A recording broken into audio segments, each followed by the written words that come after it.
Hi teachers, Robin here from Spectacle Blue. This week we're going to attack the concept of square splits. We're going to talk a little bit about what it means to be square versus open, some of the hindrances to getting a flat square split for your students, and a few tips to help them get there. Let's jump right in. First, let's talk about what I mean when I say square. When I say square, that means both hips are pointing in the direction of the front leg, as opposed to if I'm on my right hip pointing the direction of my right leg and my left hip opening to the front or to the audience. One great way to tell whether your students are square or not is to look at their back foot. All your toes, your shoelaces should be pressing into the mat when we're square. As soon as we start to open, that big toe starts to roll up towards the sky. So take a look there, then take a look at their hips. Their hips both have to be pointing in a forward direction for square. There is a time and a place for both square and for open split. Neither one is right or wrong. We just want to know that we know the difference between our square and our open, and we can control that pelvic direction in order to use whichever split we want at the time that we would like it. One of the things that I have really discovered with my students is that what's inhibiting them from getting flat in a square split is not their hamstring flexibility. Most of them, there's a few that need to work on that hamstring flexibility, but for most of them, it's not the hamstring flexibility that's preventing the square split, it's the hip flexor flexibility.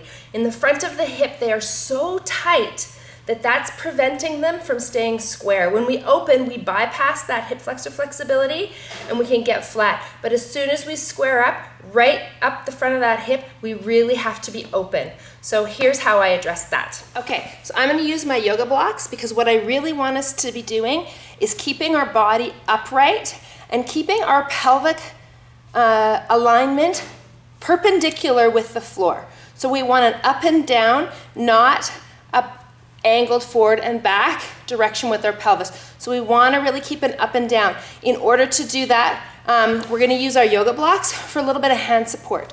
So we're going to start by putting our foot in front. We've got two 90-degree angles. My back shoelaces are pressing into the ground. That's going to do two things. One, it's going to keep those shoelaces and those 5 toes pressing. And two, by pressing down, we can take a little bit of pressure off the knee that the students will feel as we go a little bit further. So now I'm going to take my yoga blocks and I'm going to put them right next to my hips so that I can reach them and give myself a little bit of support. Now all I'm going to do is I'm going to tuck my pelvis under so that I'm really lengthening. So it is quite a pelvic tilt in order to get a super perpendicular with the floor pelvic placement and long in my front hip flexor. And I'm just going to start here. If your students are quite tight, they will feel this before we even go anywhere. We don't want to let them move the blocks forward because as soon as we go forward, the body comes forward and then that pelvis starts to poke out behind them. We want to keep that little keister tucked under. So we're here. Then what we're going to do is we're just going to move the front foot forward a teeny bit, keeping our pelvis perpendicular to the floor. So that means keeping super open here, pressing the shoelaces down. I'm going to start to lean forward. The blocks can come forward with them so they can take a little support on their hands if they need to, but the pelvis is not going to stay behind. The pelvis is going to come along with them. We're going to hold here. Then we're going to stretch that front leg. For this particular exercise, I'm not that concerned about the front leg. If it's a little bit bent, it's fine because I'm not worried about the front leg right now. It's this that I'm trying to work on. Both hips are staying to the front, shoelaces pressing to the ground. Then from here, I'm just going to let that front one bend and I'm going to go forward again. Again, I want to keep my pelvic placement perpendicular to the floor, so don't let this start to happen. Right? Keep it tucked. Blocks again for some support. Bend and we hold here. We're going to start getting some, that doesn't feel good in the front of the hip from the students. That's okay. We want that stretch. It's not the most comfortable stretch in the world, but that's where we need to be getting the stretch. And then we repeat. We lengthen the leg in front. Then we bend the leg in front, keeping the pelvis perpendicular. At the beginning, your students may not get much further than this.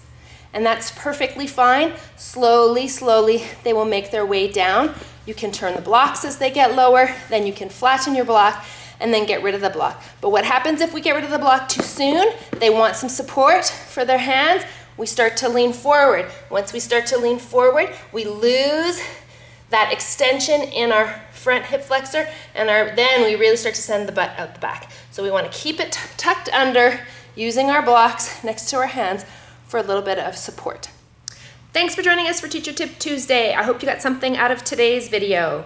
You can check out all of our videos at www.spectacleblue.ca. Click on the link for teacher training and the videos are there for you. Have a great day, and I'll see you next week.